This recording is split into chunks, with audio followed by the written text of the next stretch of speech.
Hi everyone, today's June 20th, 2020, and this is the Duel Assessment, your podcast for Yu-Gi-Oh! Duel Links. My name is Green Ranger, and we've hit a turning point in the game. KCGT just wrapped up, so top 100 is settled. We're going to look at the top 100, but not in a typical manner. Just going to look at the frequency of decks reported by Duel Links Meta. Also going to talk about the new box, which is Sorcery came out. I really shook up the meta. Look at URs and SRs from that box, as well as 3 of the archetypes picked. A lot going on this week, so we can't cover everything, but we'll also talk about the new cards from the event, the Yu-Gi-Oh! GX Duelist Chronicles event. A few bad cards there. Dimmaduel is back with his casual deck of the week, Batterymen with Winda. Alright, so let's get to my week in the Duel world. I was riding high at first. I was full on with a toolbox in the ACGT. Just trying to do my best. The first day went really well, I think. I had like an 80% win rate over 40 games, so it was pretty sustained. And then at some point, day 2, I just tanked my win rate to like 60, and then by then I was a bit dejected, and then day 3 I ended at 57, so my overall win rate was 57%. My rank was like 8100, so I placed in the top 10,000 again. Replaced the 9 with an 8, I guess that's the only difference. But yeah, there was definitely some change in the MMR. Like, at first it was easy, and then I feel like everyone either stopped playing or they matched me up with difficult players. The points I was getting wasn't enough. I usually lost more than 1,000 when I lost, and then when I won exactly 1,000. So, point system wasn't great. At some point I hit 30,000 DP, but when I ended it just shy of 20,000, so like 19 something. And yeah, I kind of got sick of playing the Akiza Synchro Toolbox as a result of this, and I decided to play the new box. I saw the new box. I was excited about the cards. I spent all my gems on it. I had an overflow of gems. And Witchcrafters are the deck that I'm closest to completing. I still need my 3rd Pator, and I think that is key to my playing the deck. Right now, I'm just trying to level up characters, so I'm really tanking games in ranked. I'm down to Legend 1. I got Jack Atlas's gems already with the deck, so I'm using Leo now as a restart deck to acquire some gems to get the last Pator. Once I do have a full playset, I'm going to switch to a better dual skill, because I'm playing inferior dual skills right now just for the sake of leveling up. Witchcrafters have been a struggle. I am getting better, though. I know like the rules with Madam there a little bit more than I used to. Alright, so this week in Esports, KCGT Top 100. So they list the individual decks here, everyone who has reported to Duel Links Meta, told them what they have. And of course, this is something that's not complete. You can't get everyone in the world. You can't expect to do that. There could be some guy in the middle of nowhere, doesn't even know what Duel Links Meta is, and he hits top 100, right? So this is as accurate as it gets. We got a lot of people, though. And I don't think it's useful to go through every single deck list, because like there's too many decks to go through. But these are all notable players, and in competitive Yu-Gi-Oh, you find that there's a lot of consistency in the top players, so it's very good. First place is Gift, second place is Sun Sun, who is already he made the last world list. So how this works is every deck will get a point. They show up in this top 100, but every partial deck will get a half, if that makes any sense. So, Gift has 2 Crystron decks that he used, so that would be 1 point for Crystrons. Sun Tsun used 3 decks, 2 Shiranui and 1 Masked Hero, so that would be a full point for Shiranui and a half point for Masked Hero. So that's just how I do it. 3 decks shouldn't be a half, but just for the sake of easy math, that's what I'm doing. So the top 118 were Crystrons. This is interesting. It's not unexpected. Everyone expected Crystron to be first place, and they were. But I did not see too many of them, I must say. I did face some, I beat some, I lost against some more. Yeah, I feel like it was like a high level deck, and they excelled faster than me. So that's what happened here. They did hit tier 1, and they probably will get nerfed. Cyber Dragons, 12 out of the top 100 were Cyber Dragons. Not unexpected there. They always seemed lower powered to me. I feel like I beat them more than I lost. So that is interesting that they're number 2. Duelist Meta has them as a tier 3 deck, maybe. They're kind of in the same vein of Dark Magician. You see them a ton in the ladder, but they're not the highest win rate decks. Shiranui and Ritual Beast are tied at 3rd at 7.5. Shiranui I saw a ton. I think that was probably the most common deck I saw. I'm not sure the most common, but it was the one that gave me the most problems. It was the most dominant deck in my opinion. Like I left the tournament thinking Shiranui had to get nerfed, and here they are 3rd place, 7.5. Ritual Beasts aren't really a surprise there. They just win games. There's nothing the opponent can really do when they do win games. Not the most common deck, though, but 7.5. Dark Magician, 4th place, 6.5. Not the best deck, but the good Dark Magician decks really ramp it out. I think the Knight and Sorcerer is really the one that gave me problems in my deck. There's this deck called Neo's Toolbox that I just called myself, but 4.5. This is like Neo's fusion with Luna Light. Crimson Fox is a very common card there. Keeper of Dragon Magic. Some decks use Volcanic Shell, some use Bacon Saver, some use AD Changer.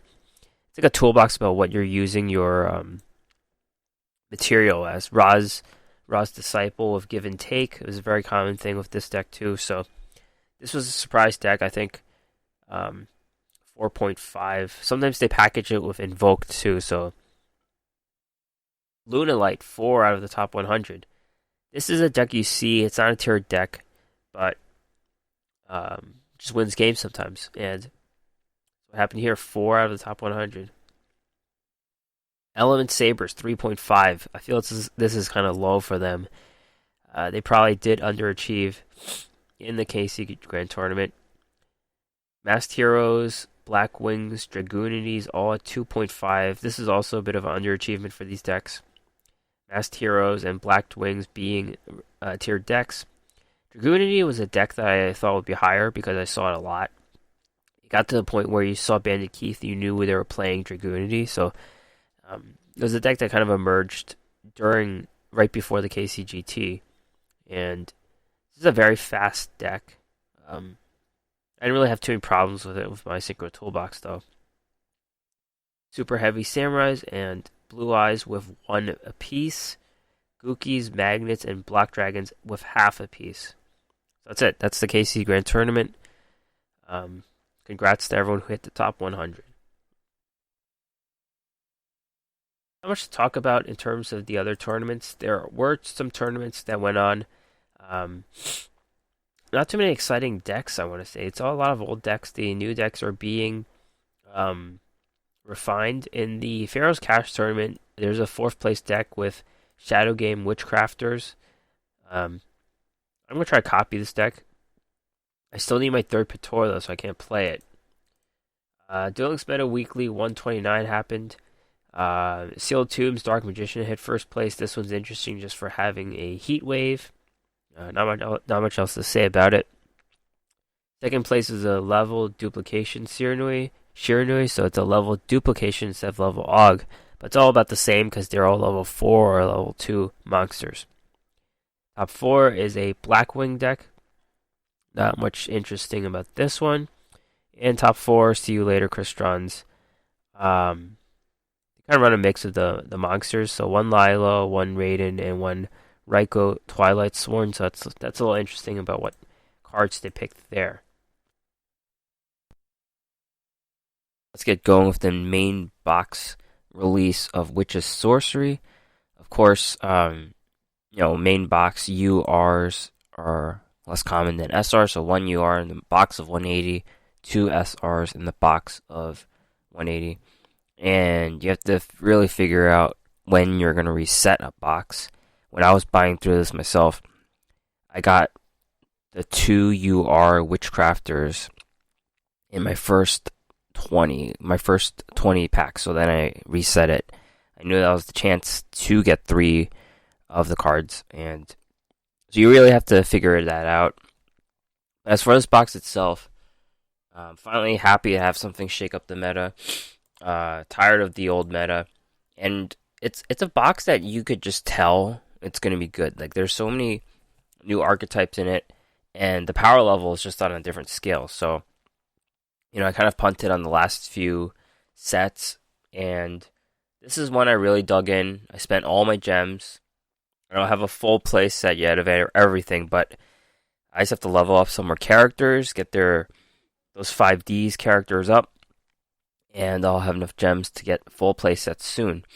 Kind of like halfway through my third buy through, so hopefully. Well, I did that big skip, so I bought through fully on the second. So as usual with these card reviews, we're going to go through the URs and SRs first, and then I'm going to split up the archetype discussion. I'm only going to talk about a few, the ones that I find the most interesting. So 3 I picked as the most interesting this week: Evil Eye, Predaplants, and Witchcrafters. So we're talking about those N's and R's later, but just start off with the URs and SRs. First off, the cover model, Dark Magician Girl, the Dragon Knight. Level 7 Dark Fusion, Dark Magician Girl, and a Dragon, 2600, 1700. Must be fusion summoned with the above materials or with Eye of Timaeus. Once per turn, quick effect, you can send a card from your hand to the graveyard. Target one face-up card on the field, destroy that target. A lot of people just want to play Dark Magician Girl. It's one of the most iconic characters in the game, but there was no reason to play her in Duel Links other than her having the magic card Dark Burning Attack, which clears the board. So I kind of like a little situational there, running Dark Magician Girl just for that. So now DSOD Yugi came out with a bunch of Dark Magician Girl synergy skills. Taya is going to come out soon. She might have some as well. So now we have this card here, and it makes Eye of Timaeus a 2-card toolbox. Previously, we just had Dark Cavalry. When you play Eye of Timaeus, you know that card's going to come out typically. So now we have this other option of Dark Magician Girl, the Dragon Knight. Great control ability because it's a quick effect. Works great against those face-up spells and traps. Monsters are less good because they'll just have to be face-up, and then, you could still hit them. Target and destroy is not what it used to be. There's a lot of protection sometimes. Some cards can't be targeted. But most monsters you should be able to hit. Overall, you're going to have to run Dark Magician Girl in the deck to allow this toolbox, and I think it's good enough. Dark Magician Girl, it's a card you don't want to draw, typically, because it's just 1 tribute 2000, so very lackluster monster herself, but there is use in having this two-way toolbox, so you could just adapt to the situation when they're expecting the Dark Cavalry. I do want to note that you can't double dip with Dark Magic Circle, though, because that's specifically for Dark Magicians, I think. So Dark Magician Girl doesn't count, so you can't really double dip when you fuse her. You still get her effect off, though. Next card is Battle Wasp Hama the Conquering Bow, level 8 Wind Insect Synchro, generic tuning requirements, 2800 attack, 2000 defense. If this is synchro summoned using a synchro monster as material, you can make a second attack during each battle phase. You can use each of the following effects once per turn. One effect is when this card inflicts battle damage to your opponent, you can make all opponents your monster's opponent controls, all monsters your opponent controls lose 1000 attack and defense. Another ability, at the end of the battle phase, if your opponent has not taken battle damage this phase, you can inflict 300 damage to your opponent for each battle wasp in your graveyard. Interesting card. This is just going to be good for being a generic level 8. 2800 attack, tied with Scrap Dragon, who's probably one of the better level 8. Level 8's a weak synchro slot in Duel Links. 7's really good. 9, we have Vermilion. 5 and 6 have their own thing going on. 8's a bit of a weak spot. You don't really see Stardust Dragon everywhere. So, this is some useful abilities. You can attack for damage, debuff the board, which is the main appeal. Or you could not attack, and then you burn your opponent a little bit, and then you debuff them. So, that's nice. The double attack of using the Synchro Monster is a bit extra. I wouldn't rely on that. It's not really worth the build around. I would just consider this a level 8 Synchro play. When you're playing Battle Wasp, though, maybe there is that consideration. But even if they don't, like, I'm not going to go through the Battle Wasp cards this week, but even if they're not a great archetype with the cards provided in Duel Links, this is going to be a great level 8 Synchro play just for any deck that can fit it in. You know, sometimes they have like a level 1 Synchro, sometimes just to fit in a level 8. There's a lot of flexibility here. Nice card to get one copy of. Next card is Predaplant. Okay, so these cards have really tricky names.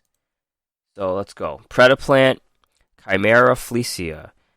Level 7 Plant Fusion, Predaplant monster, and a Dark monster. 2500 attack, 2000 defense. Once per turn, you can target one monster on the field with a level less than or equal to this card's and then banish it.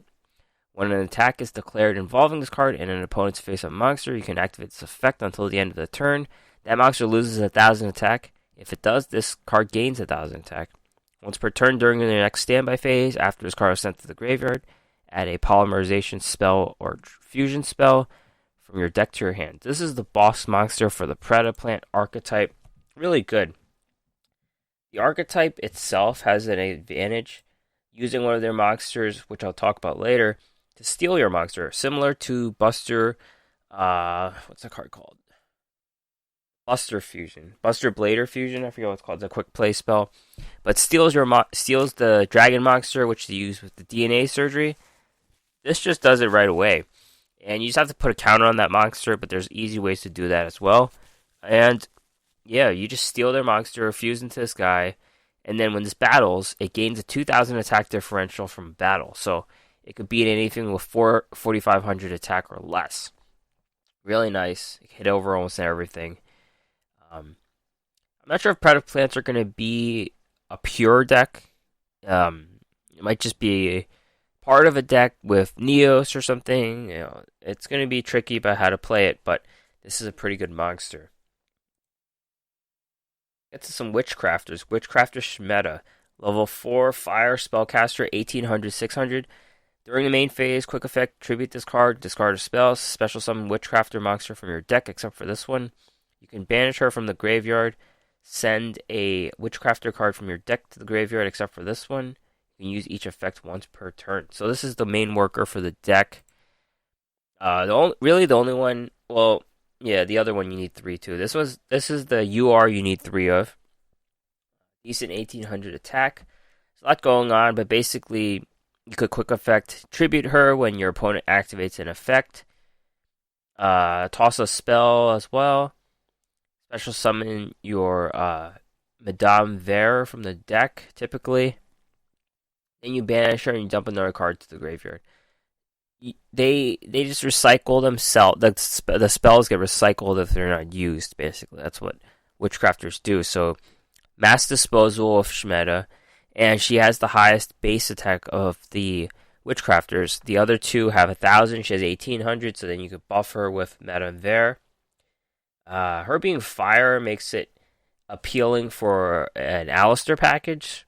I'm not sure if the Alistair package has been successful, but she has some appeal there. Overall, if Witchcrafters are as good as they seem, you're going to need 3 Shmedas. I got really lucky in that I got her. She was the first rare card I got from the box. And I do have 3 copies of Shmeda right now. So I got pigeonholed into playing Witchcrafters, but I suck at it. So that's something I'm working on. The other UR, Witchcrafter Madame Vere, level 8 light spellcaster, 1,2800. During damage calculation, if your spellcaster battles an opponent's monster, quick effect, you can reveal any number of spells with different names in your hand. If you do, your battling monster gains 1,000 attack and defense for each card revealed until the end of the turn. Also, quick effect, you can discard 1 spell, negate the effects of all face-up monsters your opponent controls until the end of the turn. You can use each effect once per turn. This is the hardest card to play. It's the boss monster, but the text is counterintuitive. I'll explain. I've lost so many games with this monster, but you want to either cheat her out from the deck with Shmeda or Pitor, or you special summon her from the hand with a spell called Witchcrafter Unveiling. So there's 2 options here. Or, no, there's 3 options. My bad. You could quick effect with the Shmeda or Pitor, cheat her out from the deck. You could cheat her out from the hand with Witchcrafter Unveiling. Or if she's been dumped into the graveyard by those other 2, you could use Witchcrafter Holiday. So there's 3 options you could use to bring her back. When she's on the board, though, she's the main effect negator. That's why you play Witchcrafters. You negate opponent effect monster cards. This is the confusing thing. That's always going to be prompted first. That first ability of negating effects, discard a spell, it's always going to be asked first. The confusing thing is when you're battling, you think you're activating this buff them 1,000 attack and defense for each card in your hand. But in essence, they're asking if you want to discard a spell. And the way you could tell is they prompt you for that discard a spell, negate effects ability. But then you have to look for the text that says entering damage calculation or something, damage step. That's when you use your buff ability. So you get that out of the way. You know how to play Witchcrafters. Yeah, she's good. She helps any spellcaster. So you could even buff up a Silent Magician. You could splash in Silent Magician. She gets buffed by Madame Vere as well. High Priestess of Prophecy, level 7 light spellcaster, 2,500 attack, 2,100 defense. You can reveal 3 spellbook spells in your hand. Special summon this card from your hand. Once per turn, banish a spellbook from your hand or graveyard. Target 1 card on the field and destroy it. You 2,500 a spellcaster ramp. Ramp's really easy with spellcasters because they run so many spellbooks. And there's different cards to gain advantage with spellbooks. You use Blue Boy, you could use those library cards, whatever. This is a card you want in the opening hand, but running 3 copies of it will brick up your hand with your spellcasters. So it's a core book. It's a core card for the spellbooks, but it's not a card you want 3 of. Masked Chameleon, not a new card, but overall what this card does, it's kind of like Junk Synchron. Level 4 tuner. If you control level 5, you can't summon if you control level 5 or higher. When normal summon, target a monster of 0 defense in the graveyard, special summon it. Effects negated, so you tune. Card has already seen playing Gookies. Gookies all have 0 defense. So this is kind of giving them a synchro route until level 8 or level 7 synchro plays. So Masked Chameleon, a card that we got in the selection box, now released here. Evil Eye of Selene, equip spell. Equip only to an Evil Eye monster. It cannot be destroyed by battle or opponent card effects. Also, your opponent can't target it with card effects. Each time you activate the equipped monster's effect, or you activate another Evil Eye spell or trap, The equipped monster gains 500 attack, and if it does, you lose 500 life points. This attack gain remains even if this card leaves the field. If this card is in your graveyard, you can pay 1,000 life points, banish an evil eye spell or trap from your graveyard, except for this one. Set this card. You can use each effect. You can use this effect once per turn. Pretty interesting archetype. This is, equip spells have to be really, really good to see play. This is a disadvantage because there's Cosmic Cyclone. So it's going to get hit. Sometimes you banish it and then it doesn't even come back. Because it's not in the graveyard. You can't have a chance to recycle it. But it makes your Evil Eye monster immune to battle and effect destruction and untargetable. So there's only a few things that get by it. It's kind of like Coxodus, but even better. Few non-target banish abilities exist, notably Fortune Lady Every. I think, what else? Those Lightsworn dogs, the wolf. Raikou Twilight Sworn has a non-target banish. There's another one. But primarily you're going to work on banishing Evil Eye of Selene with Cosmic Cyclone. That's the weakness. There's a permanent attack buff with life point loss, which is interesting. Makes you think that the deck should run with life point loss skills, because you'll be losing life points due to this card. Last UR of this box is Spellbook of Wisdom, quick play. Target a spellcaster on the field, activate one of these effects. That face of monster is unaffected by other spell effects this turn, or that face of monster is unaffected by trap effects this turn. This is very similar to Forbidden Lance. Sometimes you run them both in Witchcrafters. You chain it to whatever effect is applied to your monster as a defensive strategy, typically. If you're hitting against back row, you use it against trap cards, typically, unless you're on Econ or something. It could be useful against Dark Magician decks. When you're using Eye of Timaeus, you could use the old effect like Lance, where you prevent it from being hit by spells. So you make them waste their Eye of Timaeus or Dark Magic Expanded. This is a spellbook card, but it gets splashed into Witchcrafters. Probably a main part of the spellbook package as well. They don't have to run that card, Forbidden Lance. So yeah, Spellbook of Wisdom. Move on to the SRs. High Speed Roid Kendama, level 6 machine, wind synchro, generic tuning requirements, 2200 attack, 1600 defense. If this card attacks a defense position monster and inflict piercing damage, you can use each effect once per turn. You can banish a machine from the graveyard and inflict 500 damage to your opponent. Or if this is in the graveyard and control no cards, you can special summon this card from the graveyard. You can't normal summon or set the turn you activate this effect. This is honestly not very useful in the generic level 6 Synchro deck, which I've played a lot, but it is a Speedroid Synchro. Little burn ability, it's not too useful. Second ability looks like something though. Special summon it straight from the graveyard. 6 stars right there. Can get into a bigger Synchro play. This is the only...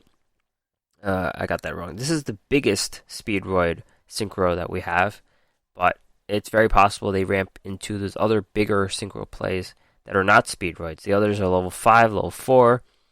Just coming out of the graveyard makes you think it could be bigger Synchro plays.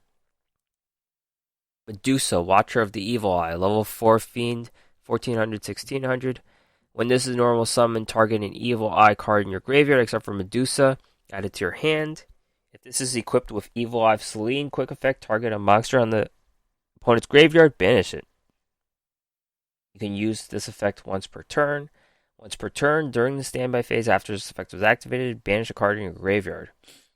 You recycle any card from the archetype, so you don't have to use the Evil Eye burning herself for 1,000 to set it. You could just get it back with Medusa. The main appeal of why this card is sexy is because you can banish any card in your opponent's graveyard. That's just, various cards do that. Sealed Tombs and The other No Mortal Can Resist. Those were appealing cards for that. Knight and Sorcerer for Dark Magician. Chaos Summoner. No. Chaos Betrayer for Lightsworn decks. Various cards. Kaiku. All those are really good abilities. She does it once per turn, so that's the main appeal. Why you would play Evil Eye. Yeah, very good. This is the main monster that you would equip with the Evil Eye of Selene, make her untargetable, immune, all that jazz, and then banish stuff from the graveyard. This just kills all those effects. Witchcrafter Pator. This is the bane of my existence because I only have 2 of these. Level 3 Water Spellcaster, 1,000, 1,500. During the main phase, quick effect, tribute it, discard a spell, special summon Witchcrafter from the deck except for her. You can banish her from the graveyard, draw a card, then send a Witchcrafter card from your hand to the graveyard. If you have none, banish your entire hand. You can use each effect once per turn. This is similar to Shmeta. You have to typically run 3 of these. It's not automatic like Shmeta, but same ability, ramp out Madame Vere onto the board. And then she also has this additional draw ability, which is a little situational. It's a gamble because let's say you're in desperation mode to draw something, and then you get a regular spell, you're going to have to toss your whole hand out. So there has to be some deck consistency of drawing a Witchcrafter. And otherwise, she's also a water type, a water attribute, which makes you do the thing with Alistair again, with Shmeta again, a fire and a water. Yeah.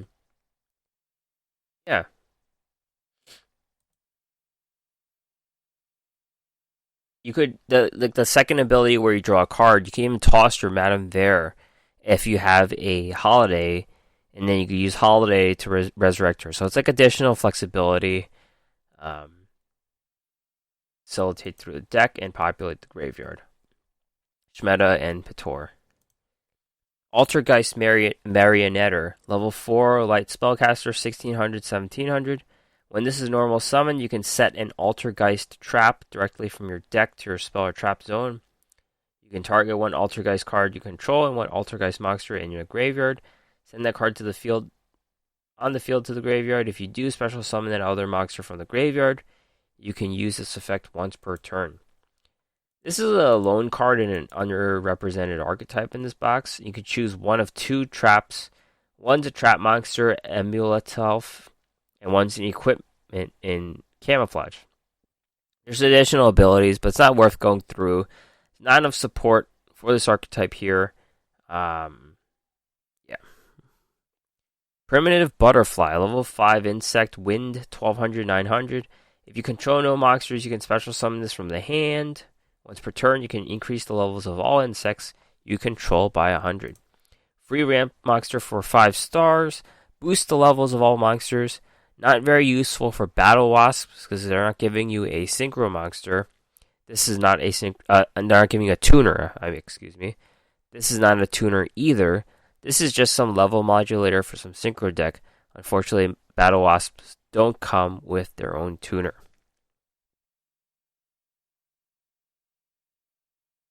Next card's called Iperia, level 2 Earth Reptile, 500, 500. If this is summoned, draw a card. You can use this effect once per turn. It's a very basic ability. It's like, if you're playing Hearthstone, this is Novice Engineer, which is like the first card you ever play. Yeah. It showed up in Duel Links way too late. Like, this is one of the cards that should have been a card you got right away, because in the first box, there's no reason this basic card advantage card that teaches you card advantage with no stats and a reptile, there's all anti-synergy. Why this is here in 2020, in like the last synchro main box, doesn't make any sense. But yeah, there's too many tutoring abilities in the game right now. The Witchcrafters, you could just cheat out Madame Vere from the deck. I mean, why would you draw a card? Right? So there's enough overpowered archetypes right now where tutoring straight from the deck, like cheating out from the deck, tutoring cards to draw, are all rampant, this draws you a random card. This is probably just some farming card right now. These drawing cards are just farming cards, Exodia, things like that. Nari Fire and Nefarious Archfiend Eater of Nefarious are reprint cards. They came out of Selection Box Volume 3. I'm not going to go over them. They're not good. Evil Eye Domain Pareidolia Field Spell. When this is activated, add a Evil Eye monster from your deck to your hand. Once per turn, during damage calculation, if your Evil Eye monster is attacked, while Evil Eye of Selene is in your spell or trap zone, you can make the battle damage you take from this battle also inflicted on your opponent. If this card in the field zone is destroyed by card effect, you can target an Evil Eye monster in your graveyard added to your hand. You can activate one Evil Eye Domain Pareidolia per turn. Nice field spell. And it's always nice for a field spell to act as another opener. It's like an extender. Not extender, like an opener. So you can tutor the Evil Eye monster you want right away. So you just run a bunch of these. You want 3 Medusas just to increase your opening hand consistency. Very, very important, even if the field spell sucks. This lets you share battle damage with your opponent, so it prevents them from attacking. Even though the monster can't be attacked, it prevents them from wanting to attack with a very big monster. This card probably won't be destroyed, though. As an effect where if it's destroyed by card effect, you can add an Evil Eye monster from the graveyard to the hand. It'll probably get hit by Cosmic Cyclone, but then they'll also want to hit Evil Eye of Selene, too. So I don't know what there might be a bit of a game about what they use Cosmic Cyclone for. Practice normal spell, special summon a Predaplant monster from your hand, then add a pre-dap card from your deck to your hand, except for Practice. Also, for the rest of the turn after this effect resolves, you cannot special summon monsters from the extra deck except for fusions. You can activate 1 per turn. So, unlike a generic monster tutoring normal spell, this requires you to special summon the Predaplant from your hand. Not necessarily a bad thing, but can be situational. So you special summon from the hand, and then you add 1 from the deck. Pretty good. This will only see play if pure Predaplants exist. If Predaplants continue to exist in a package with Neos or something, the consistency of this card shoots way down. You negate other special summon abilities you would want. So Practice is a card you only want in a pure Predaplant deck. Last SR, Chain Hole Trap. When your opponent activates a monster effect in response to a card or effect activation, negate that opponent's effect. Then your opponent can banish a card from their hand or deck with the same name as that card. If they did not, you can banish 1 random card from their hand. There's a lot of situations going on, so this is a very situational trap card, which is bad for it, but it can affect a few monsters in the meta. Crystron Citri, Element Saber Malehu, Alistair as a hand effect, Ritual Beast, they all get affected by this card. You can negate the effect, but you don't destroy the monster. It's a little different than a lot of things you see where they affect and destroy. Rather, they make the opponent, choose to banish the same card from the deck, or they lose a random card in the hand. This could see side deck play against Crystron's, I'm thinking. But also works very well against Witchcrafters, because all they do is quick effect negate. So Chain Hole could be something if Witchcrafters become very good. Now let's get into the R's and N's for the 3 archetypes I deem the most interesting. Let's start off with the Evil Eye. Basilius, Familiar of the Evil Eye. Level 3 Dark Fiend, 400 attack, 2000 defense. If you control an Evil Eye monster, you can special summon this from the hand. You can only special summon Basilius once per turn this way. During your main phase, you can send an Evil Eye spell or trap from the deck to the graveyard. You can use this effect once per turn. Typically, the Evil Eye decks only run the Medusa and the Basilius. Situational free summon. The main ability, sending a spell or trap from the deck to the graveyard. This lets you use Medusa, play Medusa, special summon Basilius to populate something in the graveyard, and then you could use her tutor, to recycle the card that you got from sent to the graveyard. So it all works together. Yeah, I think that's the goal here. Another useful card, Evil Eye of Gorgonio. Equip spell.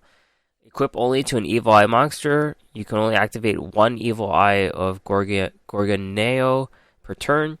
This card's name becomes Evil Eye of Selene when in the spell or trap zone. When your life points are lower than your opponent's, the equipped monster gains attack equal to the difference. You can banish this from the graveyard, discard one Evil Eye card, add an Evil Eye spell or trap to your hand, except for this one. You can use this effect once per turn. Situational attack boost, and it gives it a name. So that's going to come in handy later. But this is a card you want to get disposed of, from what I could tell. You could use Basilius to toss this card, and then you could just tutor any Evil Eye spell or trap, which is probably the Eye of Selene. So this card exists for that. Also, you don't want to clog up your board with equip spells, but there could be a situation where you want the name Evil Eye of Selene. But this typically exists to get disposed of, from what I could tell. Evil Eye Confrontation, quick play spell. If you control an Evil Eye monster, target a spell or trap your opponent controls, destroy it. If you do, and Evil Eye of Selene is in your spell or trap zone, banish that destroyed card. You can only activate one per turn. This is your Cosmic Cyclone of the deck. Destroy or banish, depending on the condition. Yeah. This is your Cosmic Cyclone. I don't think they have to run Cosmic Cyclone. Evil Eye Defeat trap card. If you control an Evil Eye monster, target one monster on the field, or up to two. If Evil Eye of Selene is in your spell or trap zone, return them to the hand. You can only activate one per turn. This is like dual wield. Really good. You're going to need some consistency in having your Evil Eye of Selene, but then there's Gorgonio, so this is where the name counts. Evil Eye of Gorgonio, counting for Evil Eye of Selene. So, one or two. So, dual wield.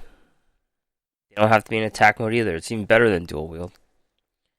Core card. Catoblepus, Familiar of the Evil Eye, level 3 Fiend. You can target an Evil Eye spell or trap you control. Until the end of the next turn, the card cannot be destroyed by your opponent's card effects. If you control an Evil Eye monster other than Catoblepus, when this is in the graveyard, you can special summon this card, but banish it when it leaves the field. Yeah, you could tell why this card isn't good. It protects it from destruction, but when the main source of spell or trap removal is Cosmic Cyclones, it doesn't protect against Cosmic Cyclone. Not very good. Evil Eye Awakening. Spell card. Special summon an Evil Eye monster from your hand or graveyard. Or if Evil Eye of Selene is in your spell or trap zone, you can special summon an Evil Eye monster from your deck instead. Pretty good card. It's a bit win more though, I think. You have to have that Evil Eye of Selene in play to cheat the monster from the deck. Or you have that Gorgoneo instead. That card you run a ton of, you might just run one of it though. Evil Eye Repose, continuous spell. When you activate this card, you can banish an Evil Eye card from the graveyard. Draw a card. Once per turn after damage calculation, if your Evil Eye monster equipped with Selene attack the monster, banish that monster. If this card in the spell or trap zone is destroyed by card effect, you can target up to 3 banished Evil Eye cards, return them to the graveyard. It's a little extra, because Medusa already banishes stuff once per turn, so it's a little extra. Finally, Evil Eye Reemergence, normal spell. Special summon a familiar of the Evil Eye token, 400 attack and defense. Or if Evil Eye of Selene is in the spell or trap zone, you can special summon 2. Also, for the rest of the turn after this card resolves, you cannot special summon monsters except for fiends. You can banish this from the graveyard. Your opponent cannot target Evil Eye spells or traps with card effects. Not very useful. Not really sure what you're going to do with those tokens when your main beater is equipped with the Evil Eye of Selene. So yeah, pretty good archetype there. Let's get to the Predaplants, where I'm going to botch every single pronunciation. Alright, let's go. Predaplant Spinodenea, level 4, Dark Plant, 1800 0. When this is normal or special summoned, you can target one face-up monster your opponent controls, place a predator counter on it. If it is level 2 or higher, its level becomes level 1, as long as it has a counter.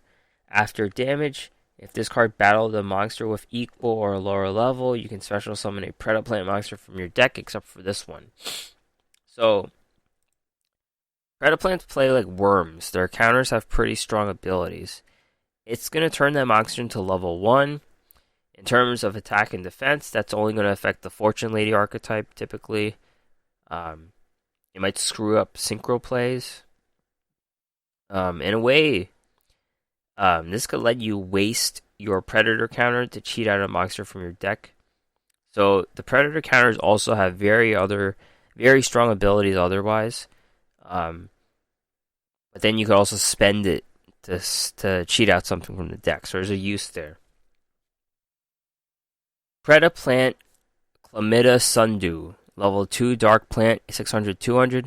Monsters with a Predator counter that you use as fusion materials are treated as dark. During your main phase, you can fusion summon a Dark Fusion from your extra deck using this card on the field and monsters from your hand, field, or monsters your opponent controls with Predator counters. You can use this effect once per turn. So this combines a lot of cards.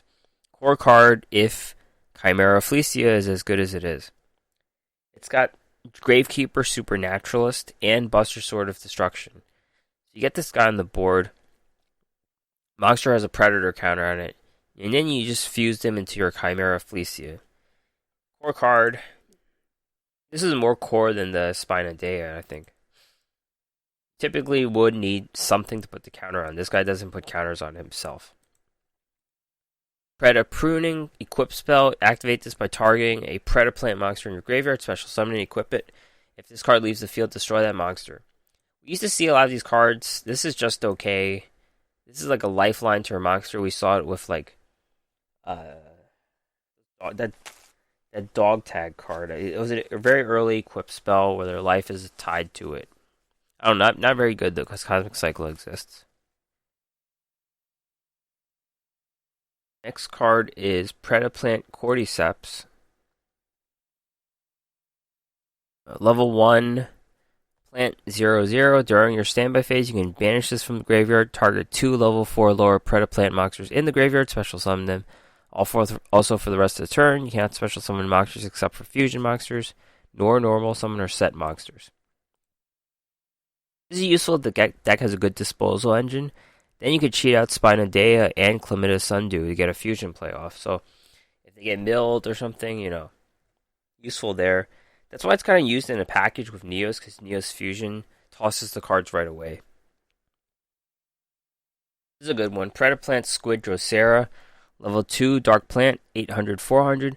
You can send this card from your hand to the graveyard, then target a face-up monster your opponent controls. This turn, it can attack all monsters your opponent controls with a Predator counter once each. If this card leaves the field, place a Predator counter on each special summoned monster your opponent controls. And if you do, any of those monsters that are level 2 or higher become level 1. This is very similar to Alien Kid. You have to set this up leaving the field though, so there's a lot of cards that do that actually. Ballista Squad, Enemy Controller, Treacherous Trap Hole. Overall, this doesn't target them, it gives them all counters. Then you could just use your Chlamydia Sundew to take whichever one you want. Predaplant Helium for Predaplant Helium for Heinkus, whatever.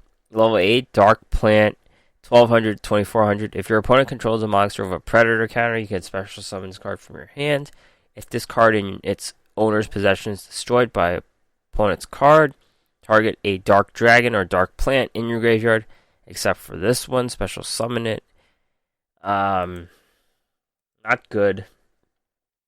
It's an easy way to put up 8 stars on the board, that's the plus.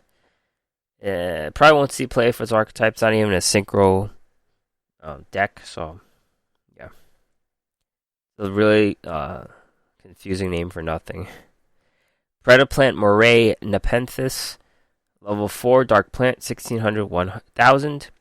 This card gains 200 attack for each predator counter on the field. When this destroys an opponent's monster by battle, you can equip this monster to that card. Once per turn, you can target one monster card equipped to this card by card effect. Destroy it. If you do, gain life points. This kind of helps get by monsters that are annoying in the graveyard, but other than that, not too much. A little situational on winning a battle. Predaponics continuous spell. Once per turn, special summon a level 4 or lower Predaplant monster from the hand or graveyard, but its effects negated. Once per turn, pay 800 life points or destroy this card. Predaponics monsters have no use without abilities, so yeah, not very useful. Finally, Predaplanet continuous trap. If a monster with a predator counter leaves the field when this is face up on the field, add a Predap card from your deck to your hand. You can use this effect once per turn. You can banish this card from the graveyard. Fusion summon one fusion monster from your extra deck using monsters from your hand or field as fusion material. Only Predaplant monsters can be used as fusion material for fusion summon using this effect. It seems playable. If the deck is like a mass disposal deck with Lightsworns or whatever, a lot of milling, you can use this in the graveyard to fuse Chimera Felicia without going through the route of Chlamydia Sundew. It doesn't hurt to have multiple ways of getting your ace monster out. You know, playing Lightsworns, they have multiple ways to synchro summon. This is just another way in case your Chlamydia Sundew gets interrupted. Alright? So yeah, they have strong monsters, but their support cards are pretty lacking. So that's why I think this archetype has been packaged with Neos. Finally, Witchcrafters, they only have 3 spells to talk about that are ours, and that's it. There's only 6 Witchcrafters, and they're all used in the deck, so it seems like that's why it's a good archetype, because they're all used. Witchcrafter Holiday spell card. Target a Witchcrafter in your graveyard, special summon it. During your end phase, if you control a Witchcrafter, when this is in the graveyard, you can add this card to your hand. You can use each effect once per turn, only once that turn. So, you know, they dispose of their own things in the graveyard. You could dispose of your Madame there, brings it back. And not much else to say.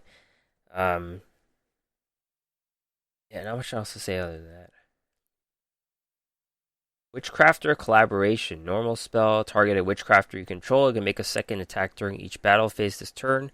Also, if it attacks this turn, your opponent cannot activate spells or trap until the end of the damage step. During your end phase, if you control a Witchcrafter monster, when this is in the graveyard, you can add this card to your hand. You can use each effect once per turn, only once that turn. It's kind of like the closer. It's got the anti-magic arrows ability. It lets the monster hit twice, but then it's also like a normal speed 1.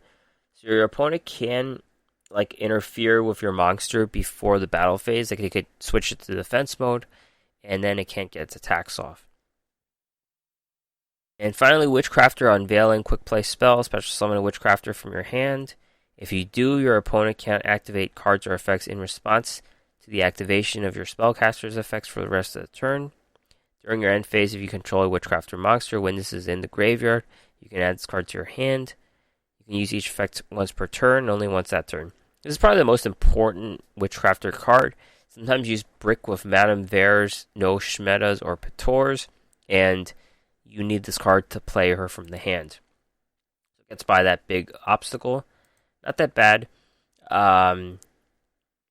Petor helps that sometimes you could discard a card and then play it.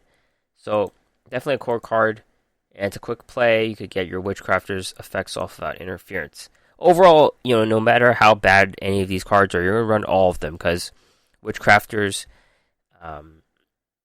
they have advantages in running different spells, and these are the only 3 Witchcrafter card spells you have, so you're going to run all 3 of them in different quantities. You could run 2 of all. I think I've seen many decks do that. Some decks just run 3 like Unveilings and 1 of each. It's good to have maximum consistency in different types, so I think the 2 each route might be the way to go. Little event going on this week, which is Yu-Gi-Oh! GX. Duelist Chronicles Yubel event. This is not the first time this is going on, but as of now, we're still not ready to get the skill you need to use on those things to face the King of Games. So still not there yet, but we got a couple of bad cards to get while we're struggling with which is Sorcery. So there's one copy of this boss monster called Untitled the Chaos Phantom, level 12, 0/0. Fiend fusion of Uriah, Haman, and Raviel. Must be special summoned by banishing the cards you control from a contact fusion. Cannot be destroyed by battle. It gains 10,000 attack during your turn only. We're getting a prismatic here. Not much to say about it. It's like an anime card. It's probably the last boss that they fought before whatever. And yeah, you're never going to see this card. You're going to need those 3 monsters ramped onto the board and then contact fuse them. I've never even seen one of those monsters myself, like on their own. 10,000 beat stick during your turn only. Only battle protection though, so quick banish, quick treacherous trap hole, quick Yosenju sword sting will beat this card. Yu-Gi-Oh! GX probably had it easy. That's all I have to say. 2 other cards from the lottery are new. Unstable Evolution, Equip Spell. When your life points are lower than your opponent's, the equipped monster's original attack becomes 2,400. When your life points are higher, the equipped monster's original attack becomes 1,000. This would have been a decent card when the game first began, I think. Just having lower life points, you could just, burn yourself a little bit and put it on like a direct attack or like Sky Star Ray or something you hit for 2,400. That would be pretty nice. But at this point, there's no point of such a card anymore, unfortunately. Not a very good card. The other new card is called Advanced Dark. It's a field spell. All crystal beasts on the field in the graveyard as well become dark. If a rainbow dragon or a rainbow dark dragon attacks, negate the effects of the attack target during the battle phase. During the damage calculation, if a crystal beast monster you control battles and you would take damage, you could send 1 crystal beast monster from your deck to the graveyard. You take no battle damage. Very nice crystal beast support, I must say. Your monsters, your 4,000 attackers, your crystal beast and dark dragon, they kind of become like Armadides, which is nice sometimes against like blue ice decks when they play the maiden, or against magician girl decks, so they can't switch to defense or hit you in half, so you would make them take major damage there. And also like a flip monster, that would be nice to negate those. And also the other ability is nice. Helps you populate the graveyard. Your regular crystal beast taking damage, you send it to the graveyard. Send another monster to the graveyard. You take no battle damage. So very weak monsters. They're susceptible to taking damage. And then you're just populating the graveyard more so you can get into your win conditions. So this is definitely like close to like a core card for Crystal Beasts if they ever do see any play. Crystal Beasts, they have been a caddy for Crystons, but now that skill got nerfed, so it's a lot to ask for, but this card does help a bit for the archetypes. Very nice card. It's just the archetype sucks, that's all. That's the event. Just a little note about 5D's character level ups. One day we're gonna get to the cards. It's something I put off because you could do it whenever. But for those wanting advice about who to level up first, you should do the Carlys first, the regular Carly and Dark Carly. Dark Carly is good because you're getting your second copy of Fortune Vision, and that card is a one of before. Now you're going to automatically slot it into your Fortune Lady deck. It's an opener, so you want your Fortune Lady Callings, you want 2 of those, and then you want like your tuner, or like a light or a wind. It's up to you, but another opener for the deck definitely helps the consistency. It's definitely an easier King of Games deck now. I might give it a run myself if I got tired of playing Witchcrafters, but she's definitely number 1. And then also regular Carly gives you this spellbook field spell. Have I looked at it yet? Grand Spellbook Tower, yeah. I've seen spellbook decks. They do run that field spell, so um, those are definitely the cards to get first. The other rewards are pretty bad, but I'll go over them some other day. Alright, so Doug's casual deck of the week. Doug is back. He has rediscovered Batterymen. Batterymen is an archetype that a lot of people just like as their pet deck. I've never played the deck myself, but this one does also include the Universal Floater Spiritual Beast Tamer Winda. So check out Doug's casual deck of the week with new Batterymen right now.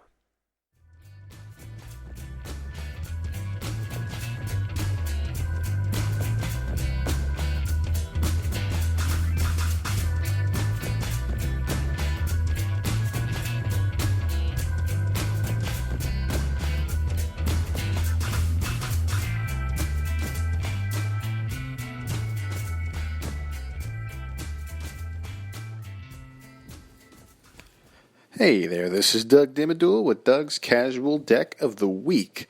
So, what better way to come up with a deck rather than, especially after all of the shenanigans with the KC Cup, where I played a whopping 6 duels in Stage 2, all right? So, I ran a Black Wings deck, all right, it is what it is.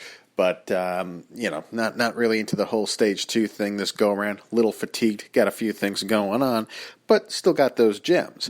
But I found an interesting deck that I just had an absolute blast playing, and it's a retread of Batterymen. So it's got a lot of potential. It does okay on the ladder, it can match up well, but it really doesn't stand up to disruption all that much. It's a little bit of a slower deck.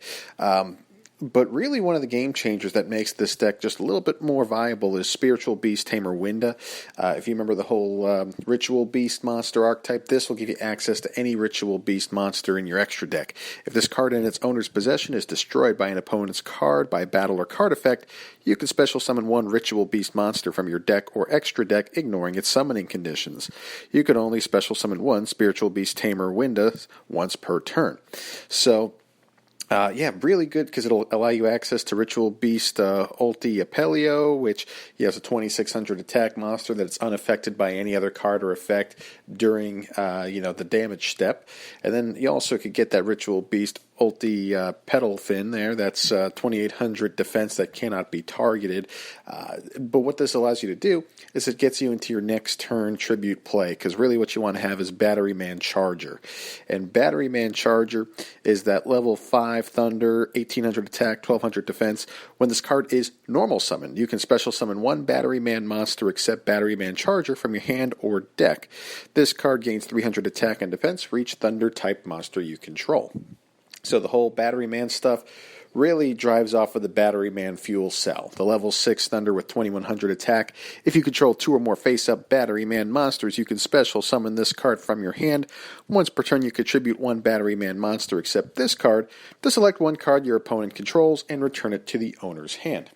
So with so many monsters that are not able to be destroyed or not be banished, sending it back to the hand is actually a very effective thing in this meta, especially with all the special summoned monsters from the extra deck. You could just send it back to the extra deck, which is great.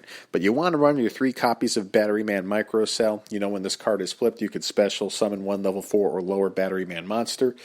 So you get the Batteryman 9 Volt onto the field and activate its effect. Now, if you don't remember what Batteryman 9 Volt is when this card is summoned, it doesn't matter if it's normal or special summoned, add one Batteryman monster from your deck to your hand, and if you do, this card's attack and defense become double its original attack and defense. So it becomes a 2000 attack, 2000 defense monster. But during the end of your end phase, you destroy this card. So if this is summoned during your opponent's turn, then it's not a huge deal. It stays on the field. Usually you want to use it as tribute fodder for your Batteryman Charger. So basically you search out your Charger, then you tribute out your 9 volt for the Charger, and then you can special summon your Batteryman Fuel Cell onto the field. Maybe pop your Charger to send a monster back to the hand. Or you go for a big brain play and special summon another Batteryman 9 volt to search out your Batteryman Fuel Cell to then use your 9 volt to be popped, to send back a monster or other card on your opponent's side of the field. But for good measure, you want to run your one copy of Batteryman Industrial Strength. This card cannot be normal summoned or set, but you have to remove 2 Batteryman monsters from your graveyard. Once per turn, you can remove from play 1 Thunder-type monster from your graveyard to destroy 1 spell and 1 monster on the field, or 1 spell or trap and 1 monster on the field. So it's a good double destruction type card, but you only need to run 1 in this deck that can easily be searched out using your 9-volt. And then for good measure, 3 copies of Sphere Karibo to hold you over and get you into your next turn. So this deck is a lot of fun. I run it with the skill Restart just because you really want to have either a Micro Cell, a 9-volt, or really you want a Spiritual Beast Tamer Winda in your opening hand if you're going first. So that's why I run Restart. It makes it just a little bit more sure of a deck, you know what I mean? So it's just overall it's a fun deck. But then to round things out, I run my 2 copies of Hey Trunade, clear out the back row before you start getting into any of your wild combos, and you could really clean up your opponent very easily. It's a good OTK deck if you're going second. I guess not really going second, but if you're going first, and then your third turn you'll be able to OTK, because then you can use your Hey Trunade and go from there. So again, really, really cool deck. I've enjoyed playing this one. Having an absolute blast with this. It's great for, it's great for PvE. It's great for events. Ladder, it's okay. But yeah, I think it's a lot of fun. So give this one a shot if you like your Batteryman archetype. I think this one's just awesome because I always like Batteryman decks. So anyway, that's it for my casual deck of the week. I will see you next time. Take care.